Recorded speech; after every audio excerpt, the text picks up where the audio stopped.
climate crisis is affecting our psyches and its impact on children and society at large. I'm Raquel Segato Figueroa with Kauai Climate Action Coalition, your moderator for tonight. These forums are held on the second Wednesday of the month as a joint effort between Zero Waste Kauai, Surfrider, Foundation Kauai, and Kauai Climate Action Coalition. Each month, we learn about and discuss an important topic related to climate change to raise awareness and take action. Our presenters tonight are Elizabeth Acuna Driscoll and Dennis Mendonça. Elizabeth Acuna Driscoll is a licensed professional counselor in private practice and clinical supervisor at Boulder Emotional Wellness. She co-developed and facilitates the Thicket Training, a climate-focused resiliency training that serves professionals facing the climate crisis, and is a graduate of the first cohort of the Climate Psychology Certificate Program with the California Institute of Integral Studies. Dennis Mendonça has been a marriage and family therapist on Kauai for the past 30 years with a focus on the integration between psychology, spirituality, and social action. If you registered for this forum, you'll also receive a copy of the recording to your email this week. Share as you like. Past forums are archived on Zero Waste Kauai Facebook page and Vimeo.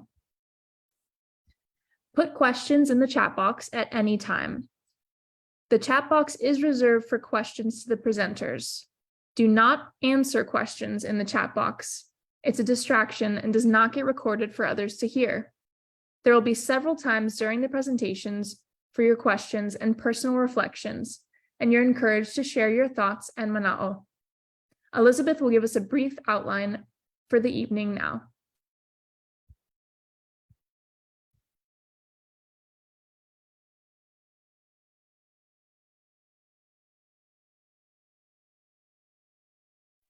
Hi, everyone. I'm just looking to unmute.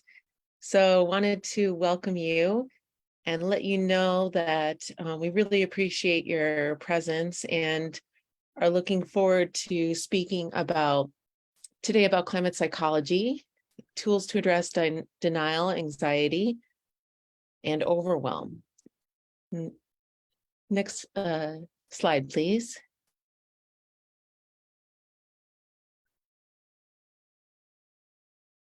Great. So to begin our program, Dennis is going to speak about defining climate and ecopsychology to give us a foundation, and also about the climate crisis as a values issue and the psychological roots that underlie it.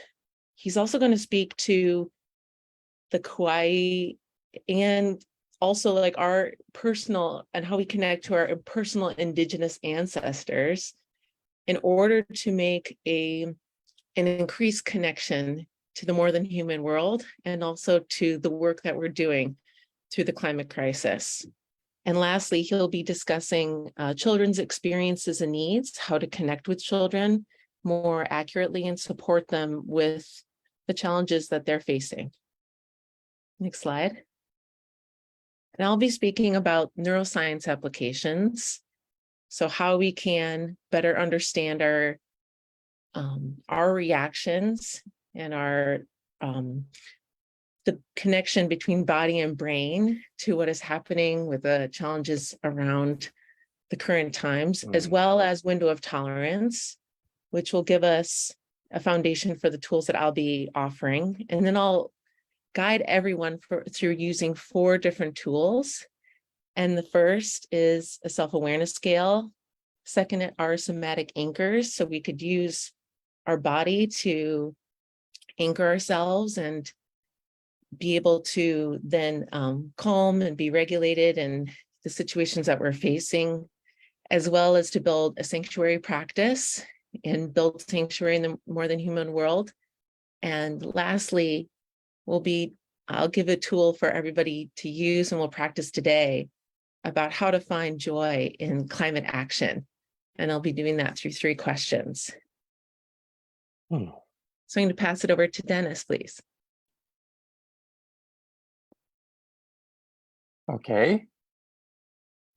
Um, Howdy, folks. Thank you for showing up today. In the summer of 2021, I had a day that changed my life. I heard 3 news stories. The first one was about fires in California. The second one was about the water wars and between the cities and the farmers in California. And then the third one was about the condition of the rivers in the Northwest. Basically, they were running warm and running low, which made it hard for the salmon to spawn. Now, I eat a lot of salmon, and hearing these 3 stories made me think about Kauai and food insecurity. And no longer could I look away from the climate crisis. I joined the Kauai Climate Action Coalition and began to study what's known as climate psychology. I'd like to share with you some of what I've been learning. So climate psychology is a new specialty that focuses on the climate crisis. It addresses climate anxiety and denial, both in the therapy room and also within the larger culture. Many of the proponents of climate psychology also maintain that it's essential to address how our economy functions and how our history of colonialism and racism affect our behaviors. While it's obvious how the climate crisis relates to how our economy functions, it might be a little harder to see how it relates to our history of colonialism and racism. While we can't spend a lot of time today on these issues, the concept basically focuses on the mindset that allows for exploitation of others and of the land. Addressing this begins simply with having conversations that are long overdue. Such conversations can be a gift to our culture. You know, it's important to change the conversations we are having because the ones we hear on the nightly news are not going to bring us to where we must go. Hopefully, by the end of this sharing, you'll have a clearer understanding for why addressing these issues is a necessary part of the equation. A third task of climate psychology is to prepare people how to cope with the growing disruptive effects of climate change. Disaster response workers have learned a lot about how to help people when traumatized by weather disasters. Much of this work came from the aftermath of the flooding from Hurricane Katrina in 1995. If handled well, communities and individuals can actually grow stronger for having gone through a disaster. This process is called adversity learning. Those researchers have also discovered that it is possible to front load an at-risk population with resiliency skills to minimize future traumas. This is done through teaching self-regulation skills and strengthening community connections through environmental and community enhancement activities. These can provide valuable sources of connection, meaning, purpose, and hope. These activities are referred to as transformational resilience. Conversations, connections, meaning, purpose, and community engagement. Perhaps you can see a theme emerging here. A theme that is embedded throughout climate psychology. That is, through addressing the climate crisis in thoughtful ways, we can be healthy individually, less isolated, and we can strengthen our communities and our communal responsibility to care for the earth and each other. Slide, please. Next slide. Now, I'd like to talk about climate trauma. Climate trauma is an entirely new and unprecedented form of trauma. What is unique is that it is ever present with no discernible end in sight. Regular trauma usually has a beginning, middle, and end, and we can plan on it coming to an end. That's not true for climate trauma, which makes it more frightening. Climate trauma continuously triggers all of our past traumas, be they personal, cultural, or intergenerational. This breeds overwhelm, denial, and dissociation. So new traumas re-stimulate old traumas. And I'd like to just briefly tell you a little bit of simple brain science called the triune brain. That concept is that we have 3 parts to our brain. Up here is our thinking brain. In the middle is our limbic system. This is where our emotions are. And the bottom part of the brain is the brain stem. And they call that the reptilian brain. That's where our instincts and reactivity lie. Now, what happens when you watch the nightly news and there's stories about fires and stuff like that, that brings up fear. And then that will trigger any fears that you've had down in your reptilian brain that you haven't processed. So just the nightly news can trigger dissociation, splitting off, numbing. Now, if you can define climate trauma, you can help people to understand how that denial and dissociation process works. Once trauma dynamics are taught to people, it's a lot easier to see it coming and to mitigate the worst aspects of it.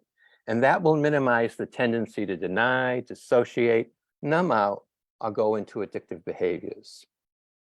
This underscores the importance of addressing climate denial and trauma from a psychological and a cultural lens. What Elizabeth will be sharing with you this evening will offer you many ways to get a handle on this process that I just described. Next slide. Climate psychology is heavily influenced by ecopsychology. Now, ecopsychology was birthed as a discipline in the early 1990s. It is the study of how human beings are embedded in and interdependent with the rest of nature and the surrounding culture. This is in stark contrast to traditional psychology, which sees human beings as isolated individuals whose influence is primarily drawn from family dynamics. Excuse me. Two major assumptions of ecopsychology are that the planet is alive and calling for healing. The human psyche is also calling for healing.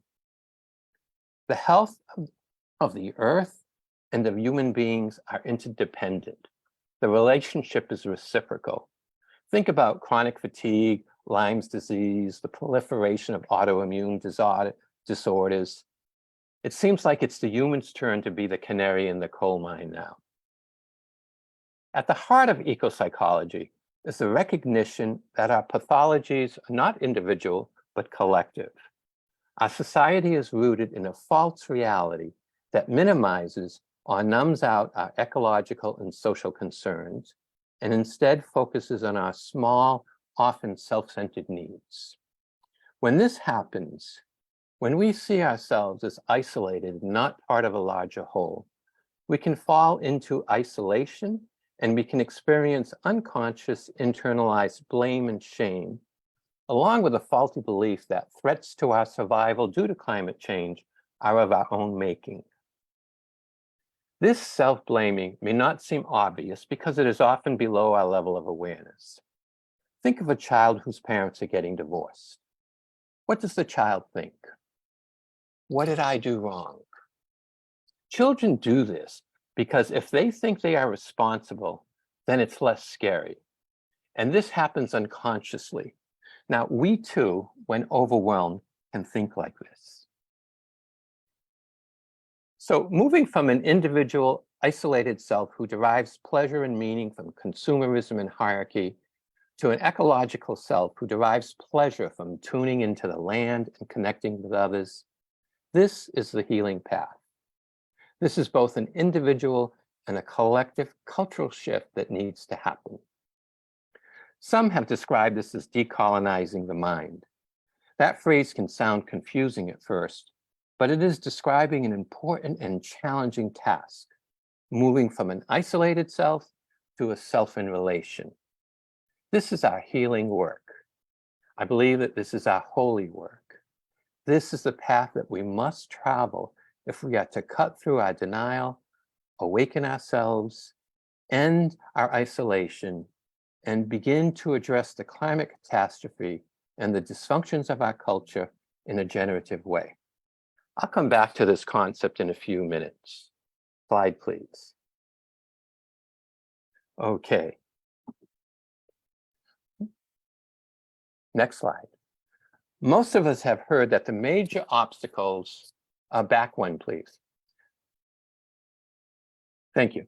Most of us have heard that the major obstacles to addressing climate change are not scientific obstacles, but rather they are issues of values and morality.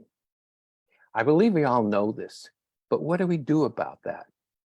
The physical scientists, they've done a great job of identifying ways to measure climate change and to identify alternate forms of energy, farming, and land stewardship. However, the social scientists have not done their work to explain how it is that our values and morals, as evidenced by our behaviors, lag so far behind what we know about climate science. A year and a half ago, I didn't know there was such a thing as climate psychology. Today, I have over 40 books that focus on the climate crisis. This work has actually been going on for over 10 years. It's just that it hasn't been in the mainstream. This is changing rapidly. One of the best books is by a woman named Sally Weintraub, who's a psychoanalyst from England, and it's called The Psychological Roots of the Climate Crisis. It's beyond today's talk to present your views in the full richness of their depth, but a brief review of our cultural changes we have witnessed in our lifetime can be helpful to understand some of the unconscious tensions we all struggle with. And you can stop the screen sharing here for a while. Now, think about the 60s and President Johnson's war on poverty. There was a sense that the government cared about you, that we were all in this together. Now, contrast this with the 1980s and Ronald Reagan's presidency. We saw rampant homelessness, including many mentally ill living on the streets. The social safety net became significantly weakened. During those years, I was working in social services. You know, we used to look for criteria that brought people into services, but this shifted in the 80s into looking for reasons to exclude people from services. We went from an opt-in system to an opt-out system. And this was economically driven and largely fueled by the privatization of social services. A trajectory was set in motion that has resulted in a drastic redistribution of wealth, as well as a major shift in how our culture views the role of government. Sally argues that these changes are not merely changes in government policy, but that they are also deep changes in our culture that seep into our psyche. We have lost what Sally calls our culture of care, as human interactions have become reduced to consumer transactions. The historic ethic of collective responsibility has been replaced by individual or nuclear family economic survival. The only responsibility that corporations have is to maximize profit for their shareholders. Sally goes into great detail as to how these changes have occurred over a 50-year period. Let me tell you a brief story that demonstrates these changes that happen inside our psyche. A few years back, I went to San Francisco to go to a workshop, and I had to walk from my hotel to the workshop place. It was a different hotel. And so 8 o'clock in the morning, I'm walking in downtown San Francisco, and I see some homeless people sleeping on the street under a tarp. And it's like, it pains me to see that, right? And I saw that again and again and again. By the time I got to the workshop, I was kind of a basket case. So the next morning, before I leave my hotel, I tell myself, Dennis, like, get your boundaries together, pull in your energy field, and look away. Don't look at the homeless people, right? So I'm walking down the street, I see some homeless down the road, and I just avert my eyes and look in the other directions. And when I got to the workshop, I said, good job, Dennis. You know, you didn't get upset about the homeless, right? So now, I call that a good day, you know, becoming numb to the pain of others and calling it a good day. This is what our culture requires of us. And it's a loss. It's the loss of what Sally calls a culture of care, and it has been replaced by a culture of uncare. Slide, please. Next slide. Yeah, thanks. Now, this loss, it's no ordinary loss. One of the most tragic aspects of this loss is that it is hidden below the surface of our everyday awareness. Loss like this, loss that has no ready answers, no resolution. It's called ambiguous loss. Because of its uncertain nature and tendency to recede below the surface. Ambiguous loss creates cumulative anxiety, unrecognized grief, and unconscious denial. And we're going to go into the next slide, please. Okay. So, addressing climate change begins with a change in one's mindset, from seeing ourselves as isolated individuals to seeing ourselves as part of a greater whole. This involves connecting to each other, to nature, and especially to the love and guidance of our ancestors. Making these connections can help us all to have the strength, the resilience, and even the joy to do the work we must do to make things right on the planet. Okay, now I want to speak briefly about two things here. One is our relationship to our ancestors, and the second is indigenous ways of thinking. Though I grew up with a sense of Ohana, my 12 years of Catholic education and 4 years of college majoring in psychology never taught me to respect my ancestors or to honor their wisdom. In those days, it was the early 60s, and we were in the melting pot culture. Some of you may remember that. And it taught me to discard my Portuguese roots and even to be ashamed of them. Now, you're looking at a picture of Richard Romero Diatrac, an Indian elder from Taos, New Mexico. In graduate school, I spent a weekend camping out with Richard, where he brought us the sweat lodge ceremony. The weekend was actually a 1-credit course, and I had to write a paper about it, which required some reflection. Richard was sharing with us the whole weekend the importance of revering the earth, and he was talking about grandfather this and grandfather that, and he was constantly referencing his grandfather. And when I was writing the paper, I was thinking, gosh, you know, I have a grandfather too, and I haven't thought about him in a long time. So this created a shift in my life where I began to search for the wisdom with my own ancestral culture. And I actually found a lot there. Western mind exists from the neck up, and that has contributed to the ecological mess we are in.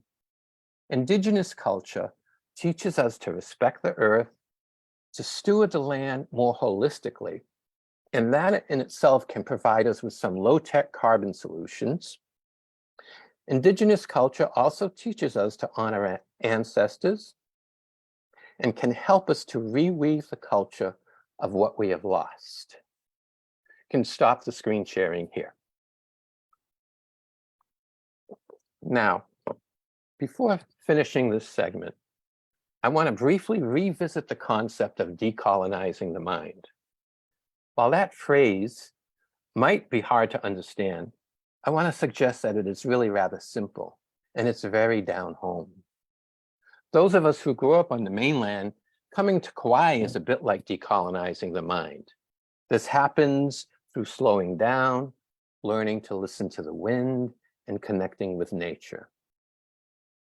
And it really happens if you allow yourself to appreciate the subtleties, the magic, the meaning, and the presence of aloha. And the Hawaiian culture is steeped in honoring the ancestors. I've learned so much living here about coming from my heart rather than my head. And I was taught that by the Hawaiian grandmothers. Particular Hannah Montgomery was a paraprofessional that I worked with, and she taught me much more than I could have possibly taught her. I'm forever so grateful to her. Some of you likely know Hannah, who's passed on. Now, let's see, just give me a moment. Kauai, also Native Americans talk a lot about kinship. And they say that kinship begins with responsibility. A culture of care is embedded in kinship, as well as in the Ahupua'a Hawaiian land division model. Hawaii has significant challenges from the climate crisis, but we also have a unique opportunity to get this right and be a model for the world. I'd like to invite all of us to pause for a minute and breathe. Thank you. Gently follow your breath as it naturally expands, first in your chest and then your stomach. Just gently drop into your breath and relax your belly. Now I want you to think about who are your elders that infused you with a culture of care. Perhaps a parent or a grandparent or a mentor. Feel into your heart and invite them into your presence. And express your gratitude for what they have given you. Stay with this for a moment, just breathing and expressing, feeling gratitude for your ancestors and elders. This is where decolonizing the mind starts. And from here, we move into kinship, responsibility, and doing good deeds. I want to invite you just to maybe stand up, feel your feet on the floor, and just stretch for a moment, because we've been at this now for 20 minutes, and it's a lot.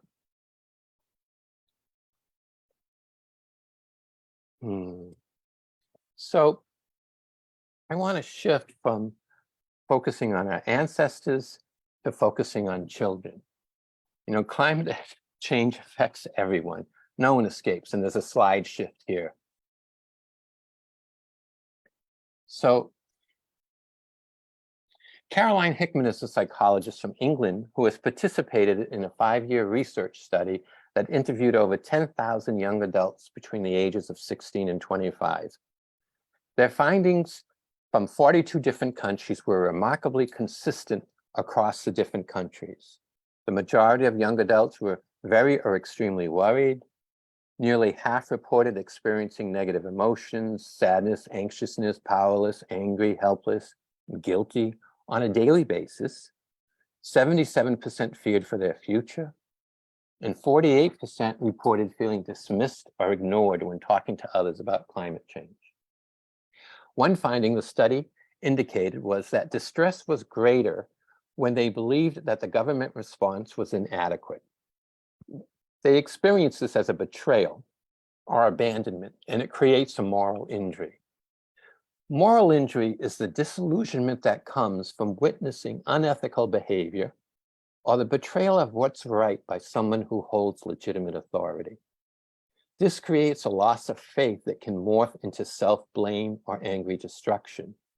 So the inadequate government response is an additional stressor on top of the environmental destruction. You know, adults have the capacity to look away. Our younger people don't really have that capacity. So now, Caroline also interviewed a lot of young children. She's convinced that our children are growing up with a knowledge of climate disaster, and she asks, what gets in the way of understanding and feeling and responding to children's distress? She names a desire to make it okay. We haven't worked through our own despair, the busyness of our lives and constant agendas, not wanting it to be true, a general discounting of kids, and the guilt and shame that we feel about it. Carolyn's a great storyteller. So she tells one story of speaking to the father of a 10-year-old, and she asked the dad, can I speak to your son about climate change? And he said, yeah, but he's not going to know anything. You're not going to get much from him. He never talks about climate change. So she asked the boy, you know, do you know about climate change? And he said, oh, yes, climate change is like an alligator the size of a continent eating up the planet. And she said, yeah? How long have you known about climate change? And he said, oh, we learned about it in 2nd grade. The dad was really surprised. He didn't think the kid knew anything about it. Caroline also tells a story about an 8-year-old girl named Sophia. Carolyn asked her if she could talk to her about climate change. And Sophia responded by saying, oh, yes, you have to tell me the truth or I won't trust you. But don't tell me all the bad news right away. Tell me some bad news, then tell me some good news. And then you can tell me more bad news. Besides, I'm not a baby. All right? So from the mouths of babes come what we need. Carolyn says that children don't need therapy. as much as they need governments to take solid steps toward adaptation and mitigation. Young people have not yet developed the capacity to look away, and so the climate crisis is very real and more disturbing to them. Caroline believes it's essential for adults to engage in conversations with children about climate change, that we move towards it and not away from it. Slide, thank you. Now I'm going to talk about some tips of talking with your children. Consider your child's age. For younger children, you could take them on nature walks, or you can talk about how weather makes the seasons, point out animals and their habitats. You can garden with them. For elementary age school children, you can talk about science in simple ways. And for middle and high schoolers, you can get them involved in ecology projects in your community. Find out what they already know. It's quite likely that they may know more than you, but that's okay, because the point is just to engage in conversation. That's what's important. Brush up on the science ahead of time, and then perhaps together with them too. And NASA has a wonderful website that can help guide you through that process. Address climate science, but don't overlook climate feelings. Help your children talk about their feelings, explore how they feel about climate change. That can help them cope with the grief and anxiety that many children are experiencing without any support. Give kids reasons to hope and ways to take action without glossing over the challenges ahead. You can talk about what you're doing in the home to address the issue, as well as what's happening in our community. Avoid the temptation to paint too rosy a picture, because they need to develop some coping skills. Now, ensure that yours is not a one and done conversation.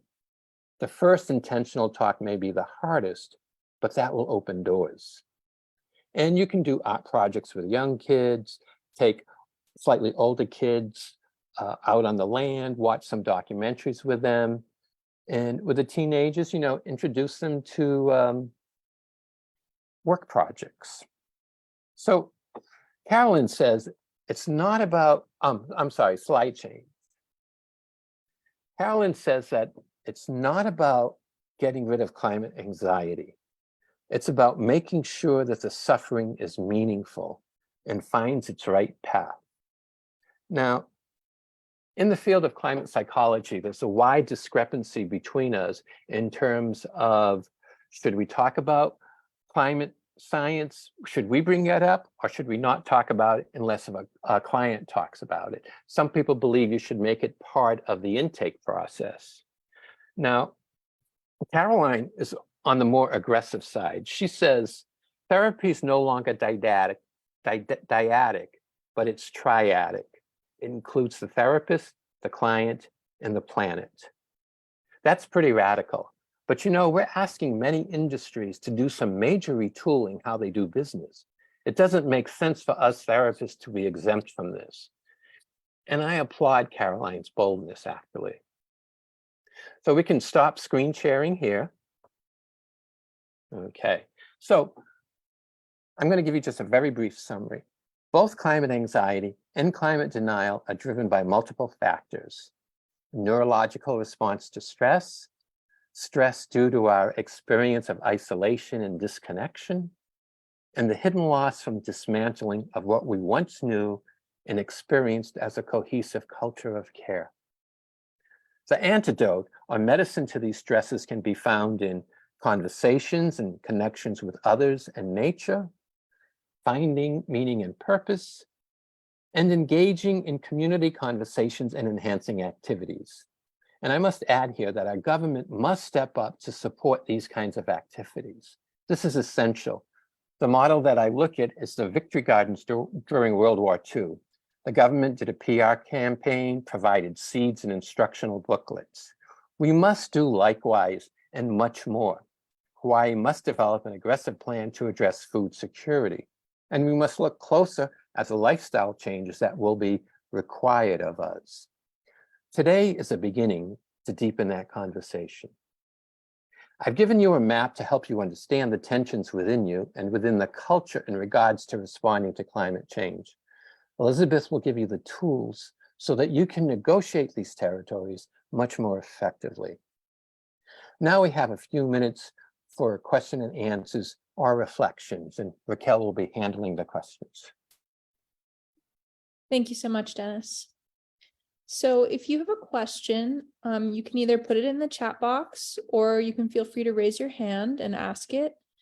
Same if you have a comment, you're welcome to raise your hand. And we've got just about 5 to 10 minutes, so please keep your comments and questions brief so everyone has a chance. All right, I see a hand. Oh, I'm sorry, I'm having trouble seeing your name, but Horner, Nancy Budd. last name. Her name is Nancy, but it showed on me at least. Why can't I see this? Hmm. Sorry, Susan, did you have a question? Or a comment? I'm sure you just need to unmute. Asking to, there we go. Oh, try one more time. There you are. Oh no, it didn't work. I'm trying to unmute her, but Hi, Barbara. There, how's that? there we go. Now we hear you. Okay. Thank you. Dennis mentioned an author, Sally Weintraub. Mhm. Wondered what the name of her book is. Sure. The book is The Psychological Roots of the Climate Crisis. And there's actually like a longer title. It's Neoliberalism and the Culture of Uncare. It's really quite a good book. Psychological, would you give me the first Yeah, the rendition again? psychological roots Roots. of the climate crisis. And Weintraub is spelled Weintraub. Yeah, I got it. Okay, Okay, thank you. you're welcome.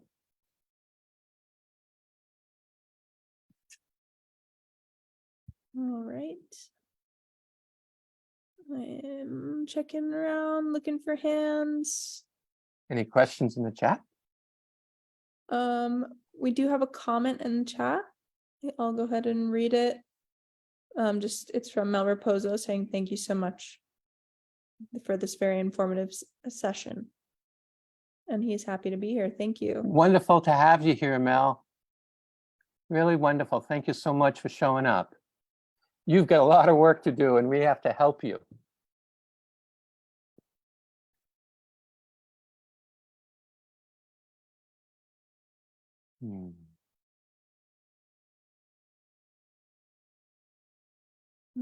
Okay. I'm looking around. I'm not seeing any hands. Okay. You know, I could just add that, you know, today is really almost like a soft entry into these issues, but we really have to create conversations because we've got to make much more drastic changes than we have been making. And we don't have to go into fear about it, but we have work to do.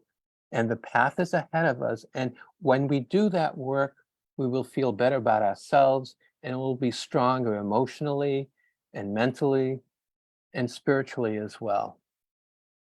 So I welcome seeing a lot of you in the next year along climate activities. And you know, maybe we should move on if there are no more questions or reflections.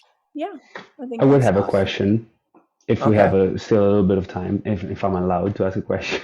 Sure, we got 2 minutes. Okay, well, because you 4 mentioned a minutes. lot the relationship between kind of younger, even like kids and older people, like Yes. parents or guardians. And I was at one point you mentioned like they might know more than we do.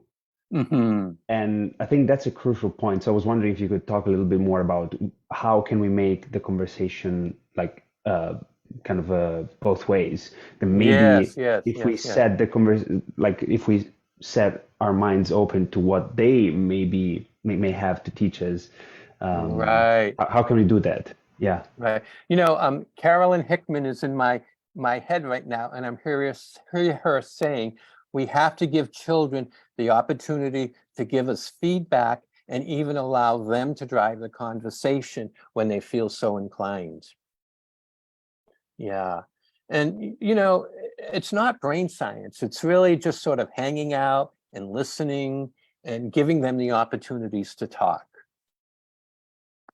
Yeah, because again, they're living in isolation. It's like the father of that 10-year-old boy. He had no idea that his son talked about climate change. And I can tell you that in my therapy practice, I've been experimenting with talking about it sometimes. And it's fascinating because for some people, they totally move on from it. And for other people, all this emotion comes gushing out. Right? So because it's not being spoken doesn't mean that it's not there. And Sherry Pollock has a question. Maybe we can get it in quick before we stop. Hi, actually, this is her husband, Dave. Thank you so much. This is very well needed. I think that this is, obviously as the climate crisis gets worse, we're going to need this more and more. So Yes. Are there other websites or are you going to develop a website where people can just go get information? Because I think that this is just the beginning. I think every minister, anybody who deals with, trying to deal with this, because I think the resources are out there, but I don't know of a place where it's collected where people can go to and find those resources so they can provide some information for folks. Yeah. Dave, everyone who registered for this will be getting a link to listen to it on their own. This link will be coming out next Monday or Tuesday, but there's also going to be resource sheets. Oh, good. Dave, you would not believe how many websites are out there. I'm inundated with websites, and not only do we need referrals to websites, but we need how do you manage the information? There's so much information out there that we need to negotiate and almost reduce it. But the resource sheet will have a list of at least 10 websites, and with a slight definition of this website is good for training, this website is good for science, this website is good for talking to kids. So you will be getting that in your email box next week. Brilliant. Thank you so much. This is really needed, and I really appreciate this program and what you've shared. Thank you. Most welcome. Thank you. Wonderful. Thanks so much for the questions and comments. And so now we're going to keep moving on and hear from Elizabeth.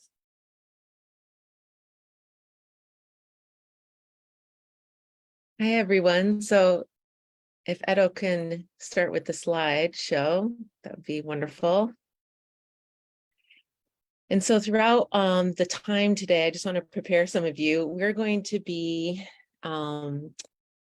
actually doing some exercises together. So I'll begin by doing an introduction to my exercises, how they actually apply, how they work within the brain. And that's where we're going to start now. And then we're going to be taking a few minutes to do some interactive exercises and to hear from you. So I'd love to invite all of you to engage and notice what's happening in your experience and maybe unmute yourselves when the time comes to be able to share about it. I think it'll be much more rich discussion when we can actually practice these tools in live time, so that today you will leave not only with, some introduction to them, but also, practicing them, drilling them within yourselves. So first I'll speak to the neuroscience applications. So in a situation of acute and cumulative crisis, such as the climate trauma, you've got a group, and maybe the majority of people over time, with a decreased ability to have demand flexible oscillation between the executive neural networks. And so the one that gets privileged the most is the one that supports survival the most. And the amygdala network is that, which is the fight, flight, or freeze. And when the amygdala network is overused, responding to heightened arousal, by nature, the other two networks of the brain will be shut down.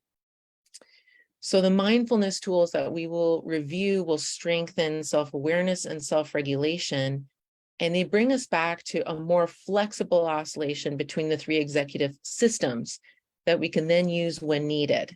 So we don't want to, get rid of any of these systems. It's not like the amygdala is something that we want to diminish, but we just want to have more flexibility.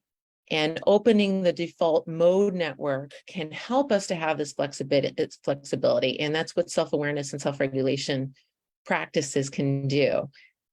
And what they help us do is, connect to the prefrontal cortex for problem solving, and to oscillate to what is needed in the moment. Next slide. So I'll briefly talk about the window of tolerance, which was developed by Dan Siegel, and he's the clinical professor of psychiatry. And this structure frame explains the best state of arousal in which we're able to function and thrive in everyday life through our arousal system, through our nervous system. And when we exist in that optimal arousal zone, as you see in the picture, that one between the high arousal and the low arousal, we're able to learn effectively and play and relate well to ourselves and others. We are able to access the hippocampus, for instance, which is the area of the brain where we can access our memories. However, if we move outside of this window, we can go into hyperarousal or hypo, and I'll give you a few examples. So high arousal, hyperarousal would be an example. What might be agitation, when you're more anxious, and when maybe leading to something like a panic attack would be a high arousal state. A lower arousal state would be maybe a shutdown state. Maybe you're feeling depressed or overwhelmed. So this denial and overwhelm that we're speaking about can really kind of fit into these categories. And the tools that I'll go over today are going to help you get your nervous system into that regulated zone. So again, you can stay engaged, you can have conversations with others, you can have conversations maybe more difficult conversations in more trying times. Next slide, please.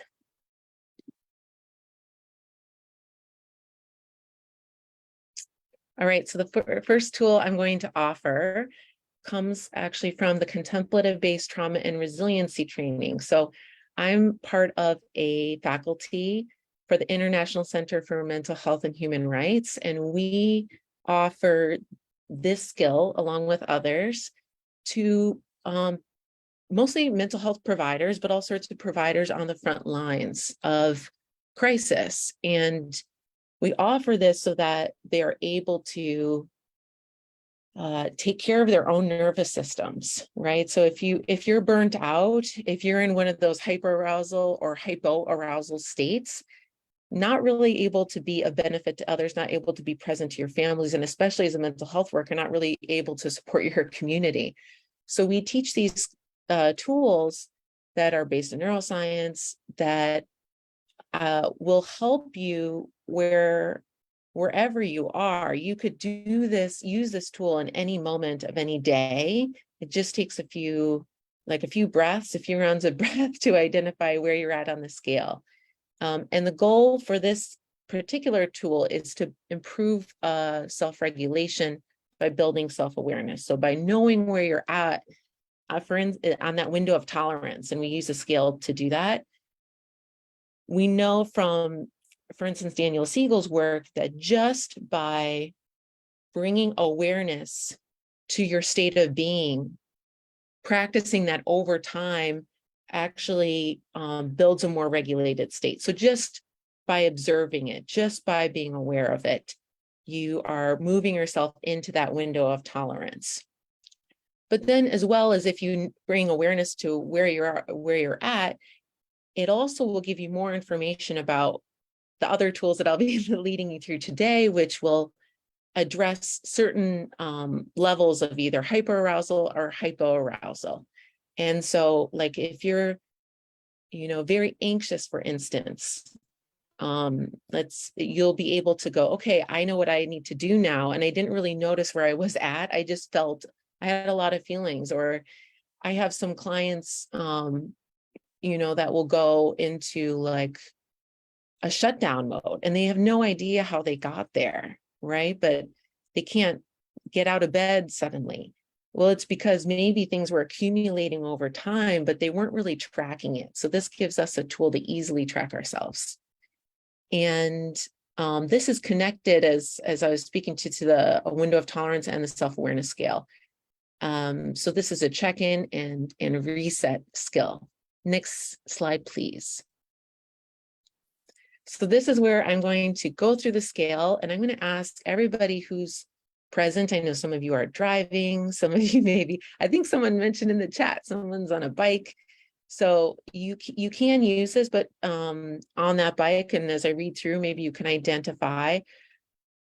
And also for those who are able to view this, it might be easier to track. And I will include this in the resources that you'll be getting in a few days. So let's look at the scale right now.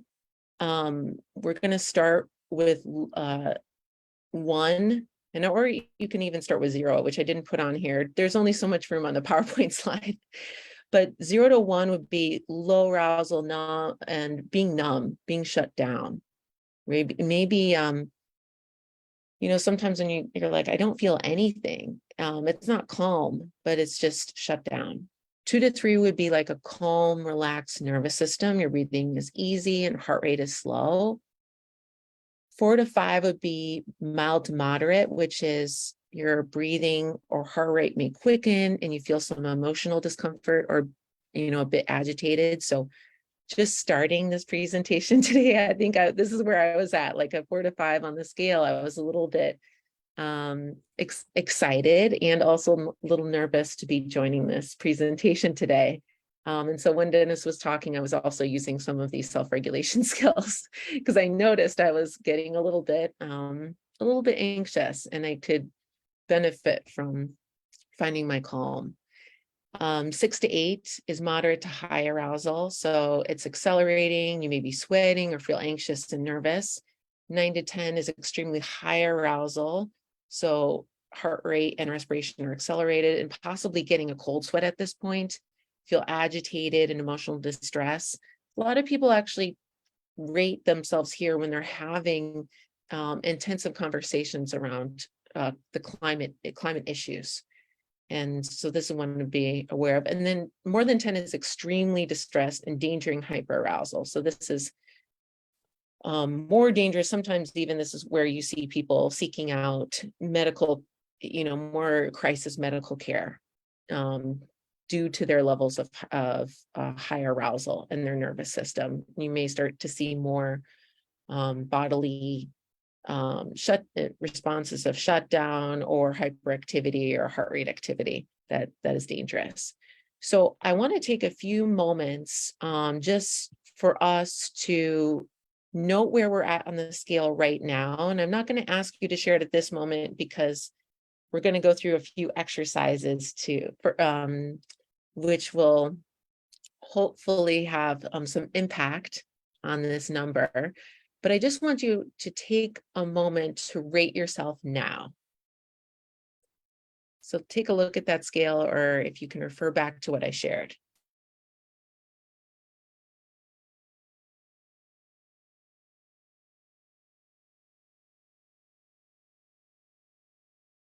Take note of it and see if you can hold it in your mind. Just note that this is where you started.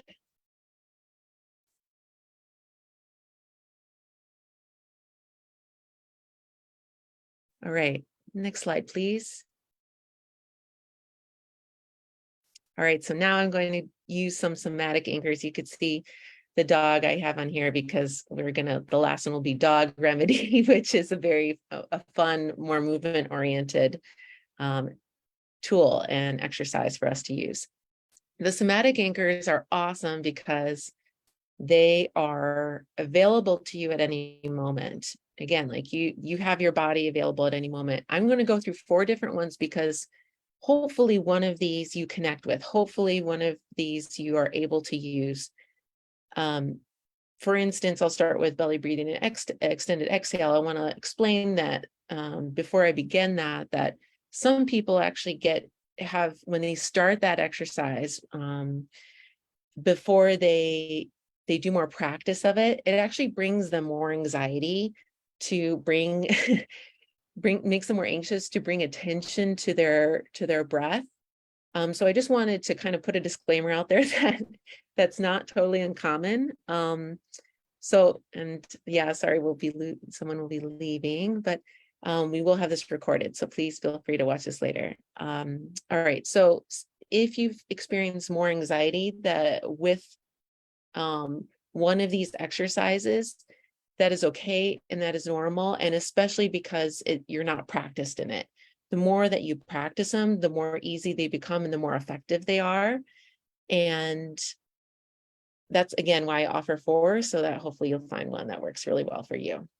So let's start with belly breathing and extended exhale. So this is one, just using your breath. Again, you have this anywhere.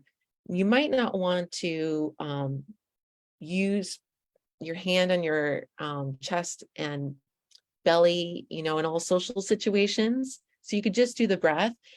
But in order to teach the belly breath, I like to do that first. So this is, a soothing exercise, even just to put one hand on the chest. So for those who have that available, cool. I see Susan doing it. Maybe some others can join us. One hand on the chest. Yeah. And then put the other hand on the belly. And when you breathe, I'm going to encourage you to breathe and move your belly. And when you move your belly, imagine it like expanding, like when you see a cat on a windowsill and their bellies expand, right? With like not a lot of inhibition, right? They just let it expand. So I'm going to encourage that, and that you keep the chest actually steady. When we breathe through our belly and keep our chest steady, we're doing diaphragmatic breathing. We're doing deeper breaths that itself are calming. All right, so let's do that for 3 rounds of breath. Try to move your belly and keep your chest nice and steady. Let's begin.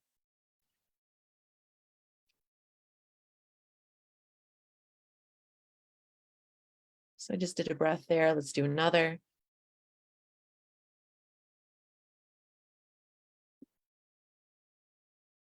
And again, see if you can move that belly.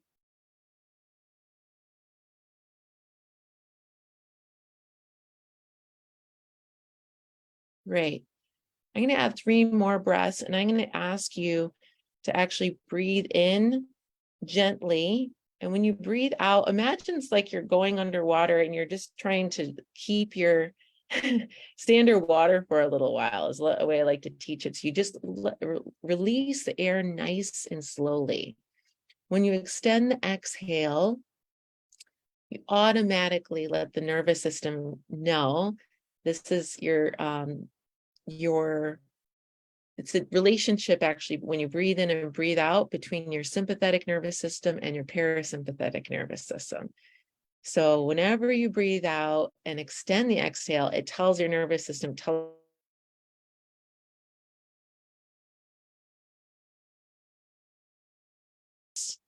and you can do a gentle in-breath through your belly, and then nice and slow on the out-breath.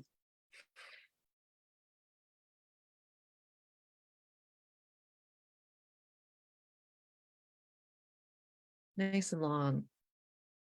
Do that again.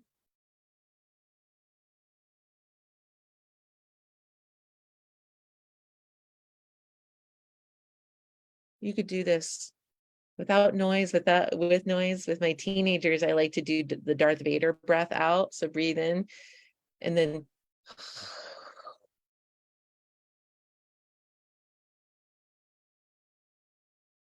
nice long out breath.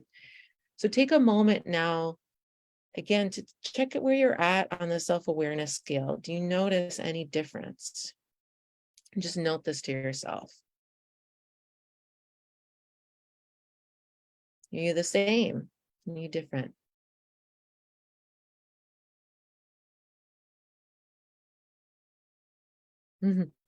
Now we're going to bring attention. This is another tool that we could use within our bodies, just by bringing attention now to your feet. Make contact with the ground.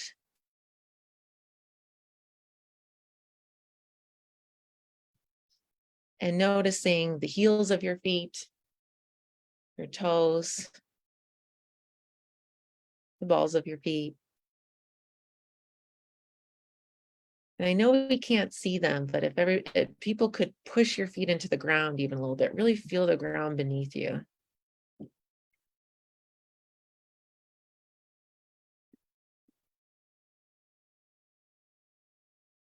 And now take a moment to notice your sit bones, if you can, for a moment, your sit bones. And you can rock between your sit bones, left and right. Well, if some people will.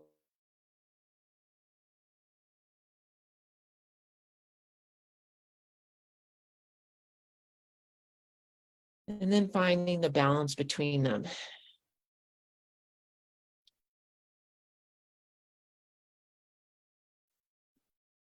Okay. So again, by noticing our connection to the earth, that's another skill and tool for feeling a little bit more calm, especially if the breath doesn't work for you. And the last one I'm going to use and teach for a somatic anchor is the dog remedy, as pictured here. So this one is really fun to teach children. And this is all of these you could use with children. Extended exhale, finding your feet, your seat. You can make a game of it. And also this one is, again, like especially fun. So for those of you who could stand, you could also do it seated. I'm going to ask you to stand. And I appreciate that for everybody standing. Thank you. I might stay seated for myself because might go too far out of the screen, but Dennis, as you can see, Dennis and Edo are standing. So that's awesome. Thank you. Anybody else want to join them? Barbara, cool. Helen, Ruta, awesome. Good to see that. Okay. So imagine you're like a dog, like shaking like a dog. That's the kind of shaking you want to, movement that you want to use. And you're going to start at the top of your head and go all the way down to your toes. So you start like this, down to the shoulders, down through your hands, your belly. Yeah. You can see Raquel shaking it. And then down each leg. Shake it, shake it, shake it. So let's do that 3 times. And each time you could do it a little bit faster. See if you can get a little more of a shake going.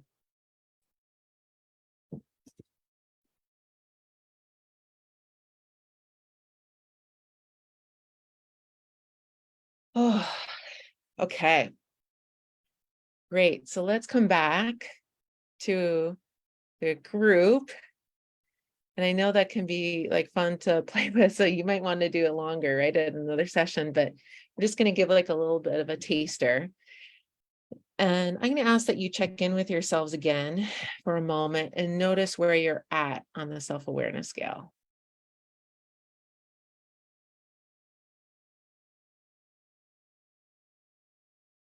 Oh, thanks, Etta. Yeah. Get us back to that page. Cool. So you can check actually here on our PowerPoint.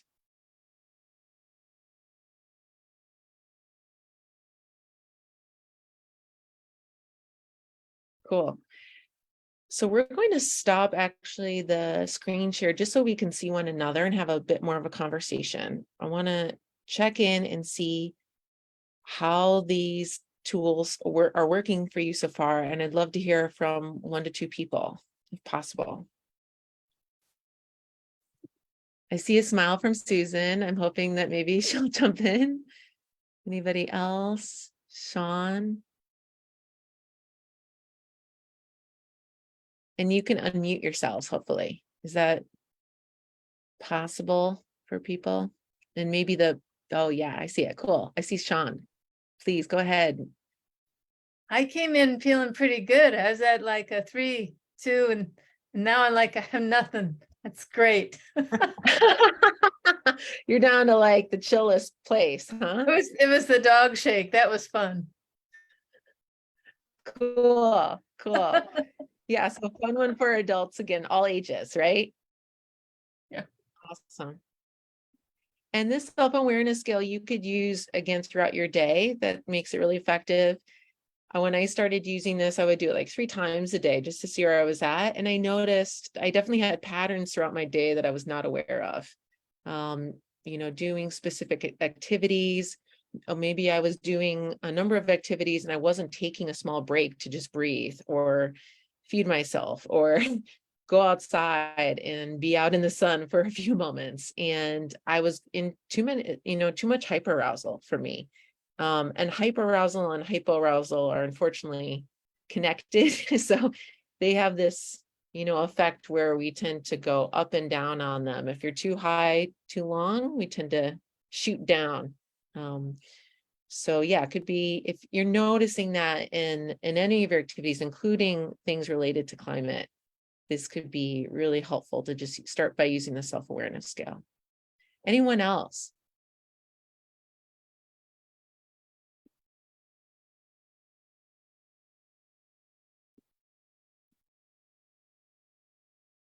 Maybe one more person can jump in. I'd love to hear about your experience. And you could also say, hey, none of those worked for me. I'm just so curious.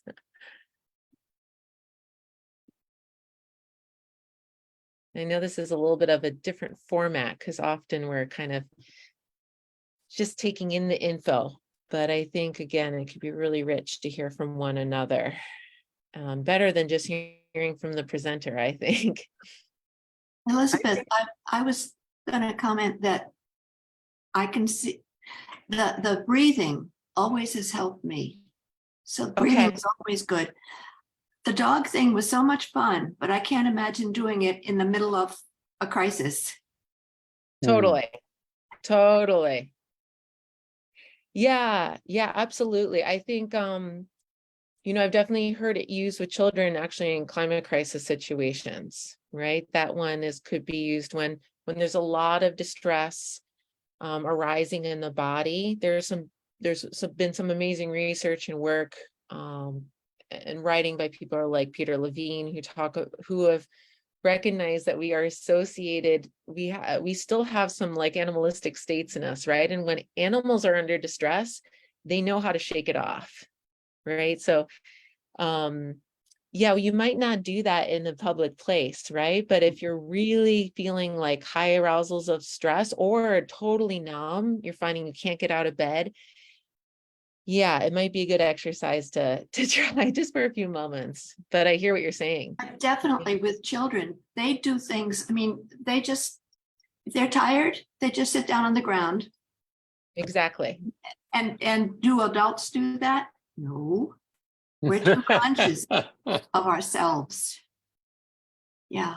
Exactly. So we have something to learn from them. Right. May I add something? This is Nancy. Please. Hi, I just wanted to say I'm not doing the shaking right now because I'm eating my dinner, but it's absolutely one of my favorite tools. And I confess to doing it sometimes in my office in the state building when no one's there.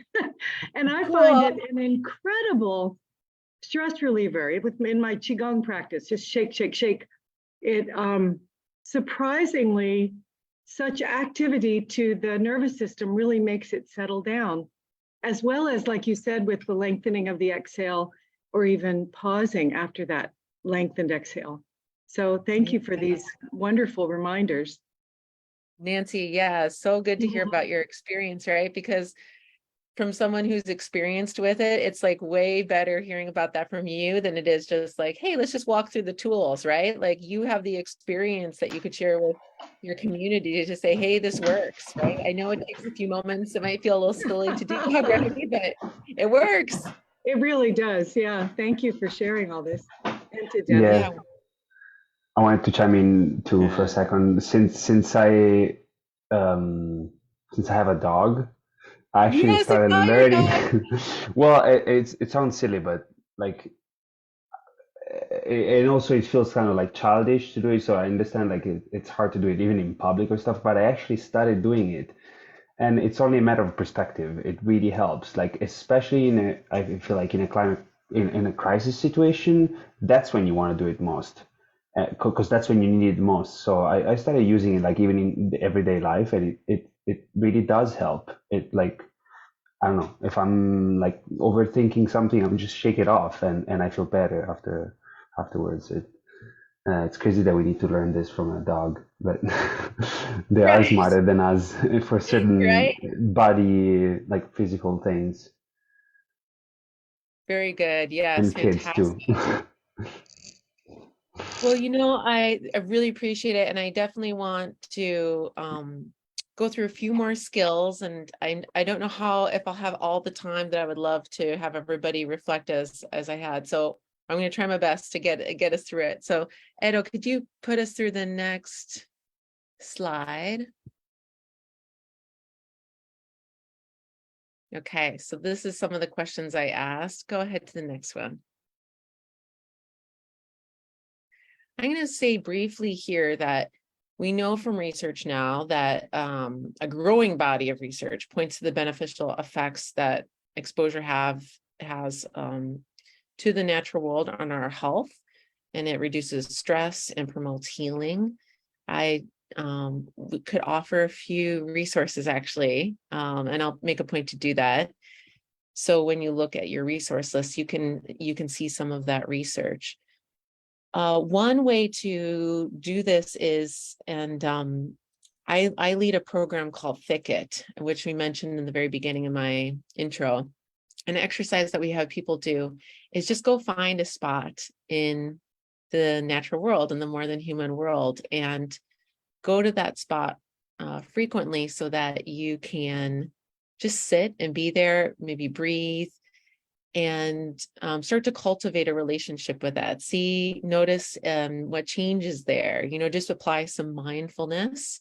And it could be as simple as just finding a place to sit, even if it's in your backyard or a nearby park. The benefits are fantastic. And I will quickly say here that there's a sanctuary meditation is referring to a practice where you can go to a place in your mind, and I'll briefly lead it. So this is actually my sanctuary place that I go to. This place pictured here is in Michigan in the States, and it's on a lake. And it's a place that I spent a lot of time out in nature, probably the most time, especially as a child. That was the place where, for some reason, I got the green light to run around and be in the lake and on dunes for hours. So I know that place so well in my mind that I can bring it to mind very easily. And so if you all have that place, a place, something like that you've gone to, a natural place, I'm going to ask you to bring that to your mind right now at this moment. And you can keep your eyes open or closed. And go to that place in your mind. And like I said, for me, it's this place like Lake Michigan, and notice the sensations actually, or not, maybe not notice, but actually bring to mind the sensations that you experience in this place. Like, what do you smell? What do you hear? What do you see?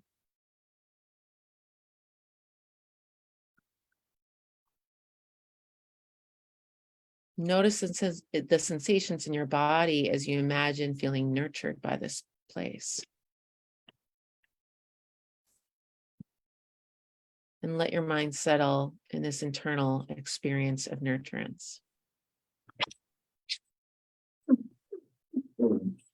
So I'll bring you back to the group. I know that was a brief mindfulness practice, but I just wanted to offer it again so that it's as another tool that you could use. You can build sanctuary by actually going to a physical place.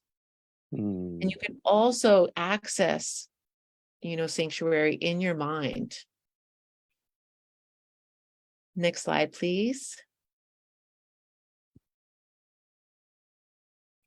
I'm going to jump over this due to time. You might talk about it at the end, just talk a little bit more about sanctuary practice, what we noticed. All right, this is my last tool, and I'm going to ask everybody who actually has like a pen and paper available to them, to take a few moments to look at these questions. For those of you who don't have access to view this right now, I'm going to read it to you, and just keep these questions in mind. And this exercise comes from Ayana Elizabeth Johnson. It's a beautiful exercise, and it's one that helps us determine how to find joy in climate action, how to find our climate action. And the first question is, what brings you joy? What is a source of satisfaction and delight?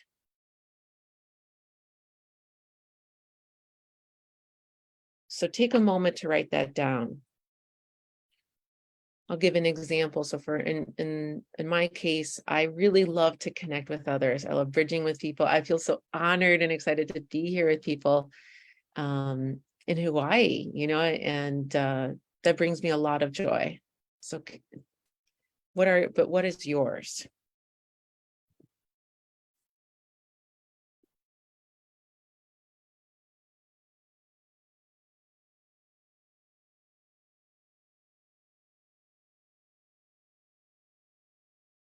So I know we're going through this pretty quickly, but we're going to move on to the next question. So again, this is kind of like a taster of this exercise.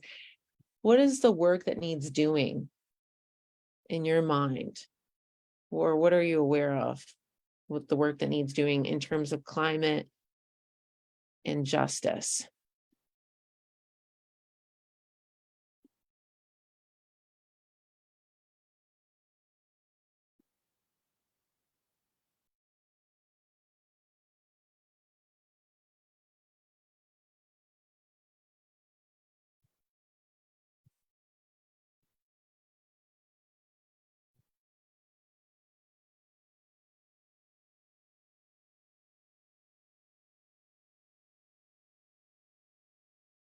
And lastly, what are you good at? What are some of your skills, resources, and networks?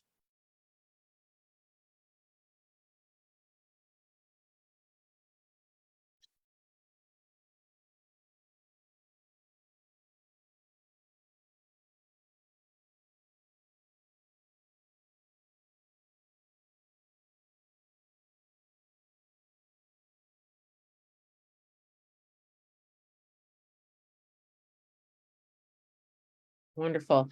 So if you can look at all of these notes that you have written and see from these answers, if you can connect them together,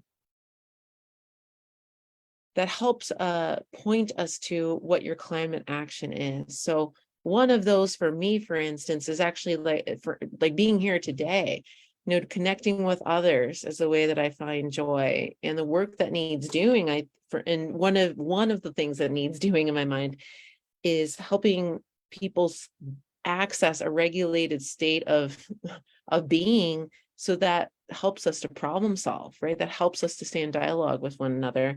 And lastly, I've spent a lot of time and money doing all this psychology training, so I'm going to try to use it actually to be of benefit to others, and especially with in terms of climate action. So this would be an example of mine. And then I'm going to pause here to talk, and we can stop the slideshow.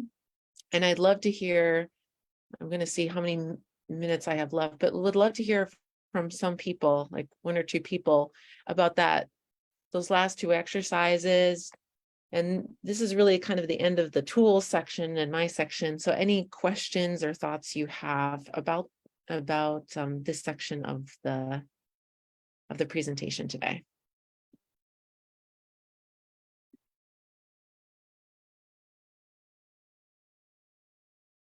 Any insights, anything new that you found? Any changes on the self-awareness scale? Any questions?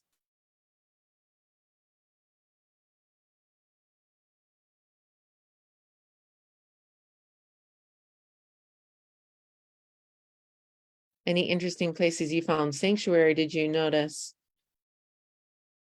a change in your state when you access your sanctuary? Did you notice a change on that scale? Share since no one else is, but I was Ruby, you're jumping I in. was surprised that my sanctuary, the first thing that popped to my mind was a place that I used to go as a child. Mm, And like, not that I don't go in nature all the time here on Kauai, but I just have some really fond childhood spaces. mm. So I feel like that also connected a lot with Dennis's presentation as well. So Absolutely. Absolutely. Like the importance of bringing our children, young people, maybe not even our children, but our children in our community, to the more than human world. That's really cool, Ruby. I also go to a place that I went to as a child. Yeah, it's interesting. Thank you. That's interesting. I've done this exercise a lot. And I've always been able to go to a place that I went as a child, which was on Kauai. But what's interesting is that that's not where I went today. So it was someplace that I've only gone to in the last, I don't know, 20 years. And it sort of made me realize, oh, I've created a new sanctuary. Beautiful. Yeah, it was really a great realization. Thank you. Wonderful. I had the exact same thing happen to me. I like instinctively thought about a place from my hometown in Italy that is related, I guess, both to my childhood and also growing up. But then I instantly thought about my new home, which is in Kauai, and a place where I really enjoy being and where I feel like we built our nest and new home. So it was a great realization, actually, and also like an embodiment of that feeling. So yeah. Wonderful. Thank you for sharing. And so important to note that, yeah, our sanctuaries can change as needed, right? And there's so many sanctuaries available to us, and how important, again, to like spend time in the more than human world to continue to build those and access them. And Sherry and Dave, I see your hands are raised. Yeah, these are ancient techniques, the breathing, the Yes, shaking absolutely. off, the visualization. I mean, it goes back to Dennis's thing about indigenous awareness and culture. This is really ancient stuff. And thank you, because this is something that I think it's in our DNA. And so this goes back from our many ancestors, and it's in there. And I think if we can just, you're helping people tap into, you don't have to go to college to learn this stuff or whatever. It's within us. And if you just take the opportunity to try to like tap in, you'll find it. And thank you for sharing that. It's really both of you. It's really very beneficial. Absolutely. Thank you so much for stating that, because that's true. This is not new, right? We find new ways to maybe talk about it. We find new ways to reflect on it and new language for it. But these are in our DNA, and how important to share it with our communities and with our children, so that they're not lost, right? That they're continued. So we have to wrap it up, and wanted to take just a moment with our PowerPoint. Edo, if you could do that, put our last slides on.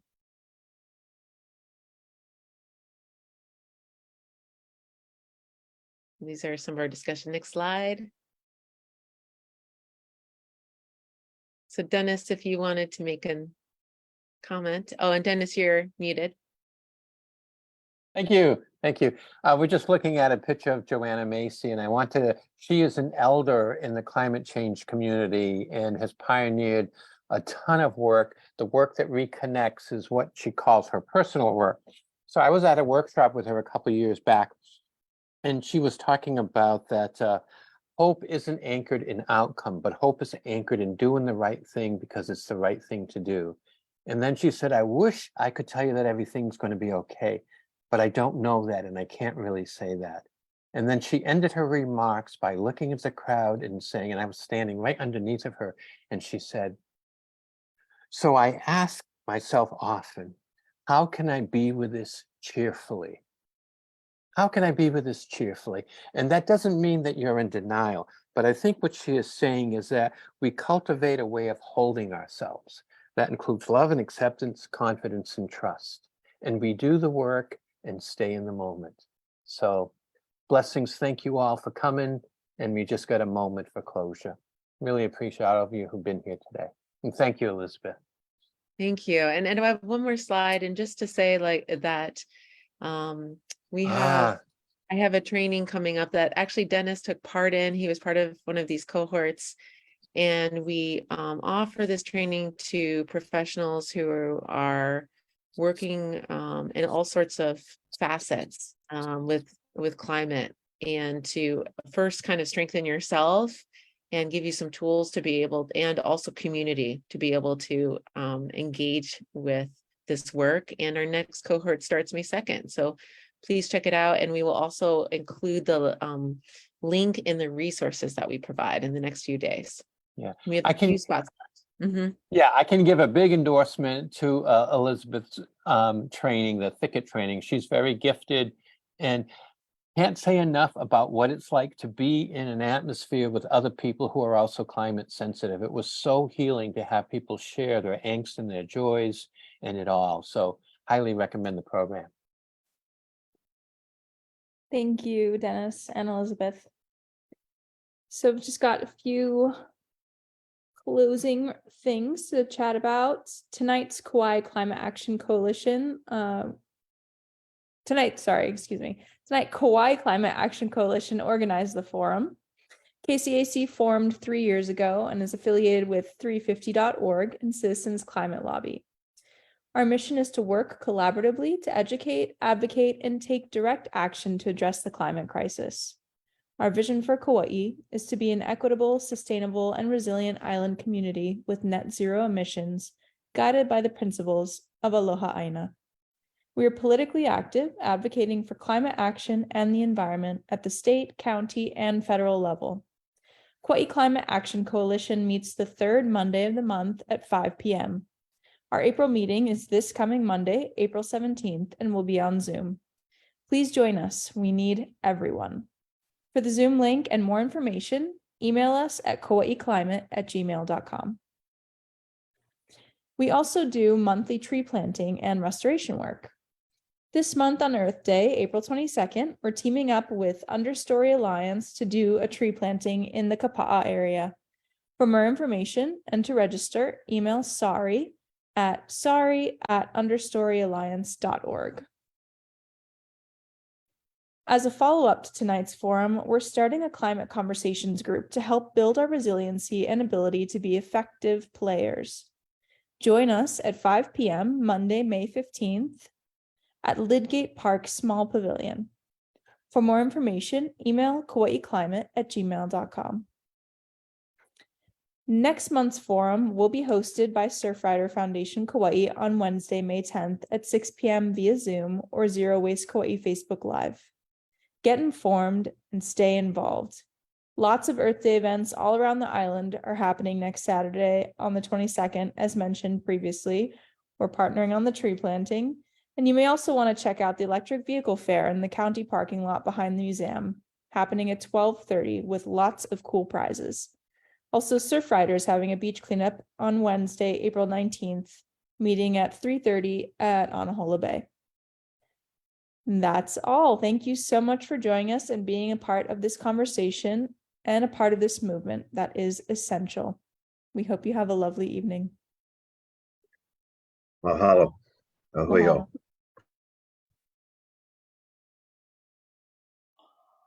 Thank you so much. Mahalo nui loa.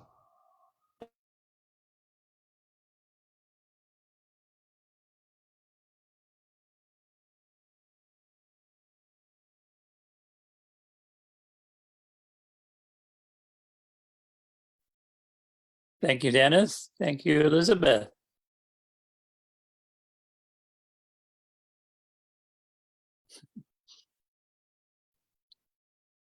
You want to say that? You want to say anything? No, you said it there. Okay. I'm here with Anshu. Good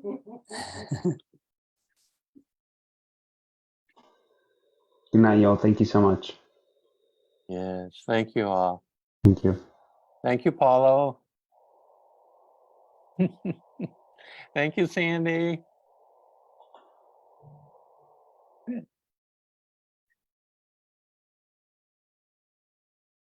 Mhm.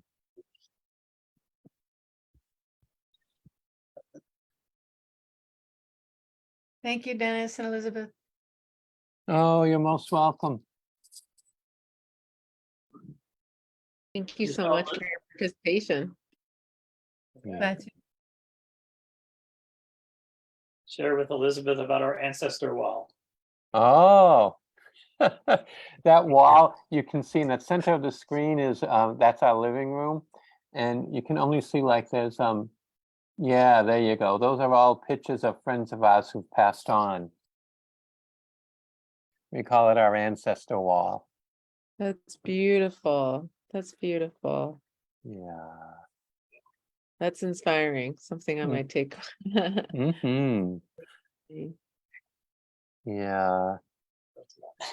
We do this wonderful ritual during the holidays, similar to an Advent wreath, where we have a holiday altar. We invite friends to come over, and then we'll bring a few objects off our holiday altar, and we'll take a couple of ancestor pictures down, and we just talk story about them. And our friends will sometimes bring pictures of their ancestors, and it's really a sweet thing. Beautiful. Such an important practice. Yeah.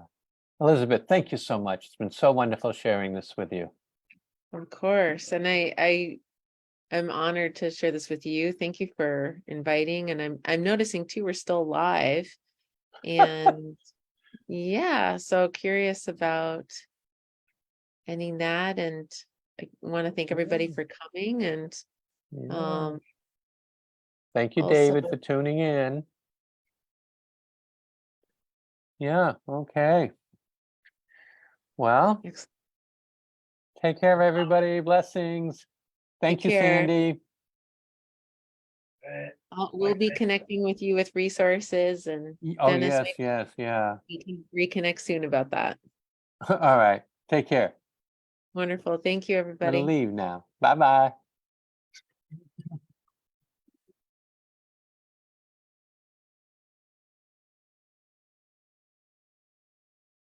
Oh. All right.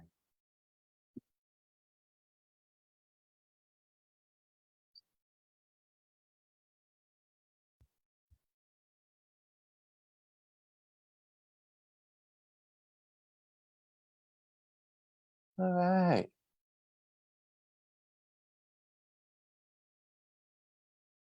Love you, darling.